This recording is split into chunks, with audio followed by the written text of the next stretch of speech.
स्वर्गात गाम गतवतीति गंगा, अर्थात स्वर्ग से गमन करने के कारण ही ये गंगा गंगा नाम से विख्यात है।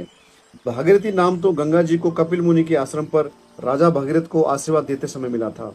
गंगोत्री में गंगा भागीरथी होती तो तीर्थ का नाम भी भागीरथ्योत्तरी होता, क्योंकि गंगोत्री का मतलब होता है गंगा जहाँ उतरी, यमुनोत्री का मतलब होता है यमुना जहाँ उतरी, तो भागीरथ्योत्तरी नहीं इसको कहा गया। जैसा कि हमने अभी कहा है कि ये स्कंद पुराण में इसका वर्णन है केदारखंड में, 10 गाहम महाराजा निसरामी हिमालयात ज्येष्ठा श्रेष्ठ तराधारा त्वया सह गमिष्यति, अर्थात माँ गंगा भगीरथ से कहती है कि राजन, मैं हिमालय से 10 रूपों में निकलती हूँ, मतलब 10 धाराओं के रूप में निकलती हूँ।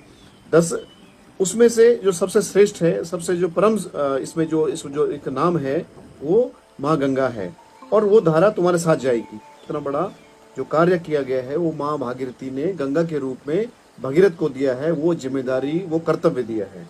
इसलिए ये जो क्षेत्र है, जो काशी क्षेत्र है, जिसको उत्तर की काशी कहते हैं, और जिसमें ये 5 प्रयाग हैं, और गंगा के साथ जब में विभिन्न नदियां हिमालय के उत्तुंग शिखरों से जब निकलती कल चल चल करके बहती जब आती हैं, तो वो सबसे पहले गंगा प्रयाग कहा जाता है, जिसमें गंगोत्री क्षेत्र की जितनी नदियां हैं, जिसमें केदार गंगा है, जाड़ गंगा है।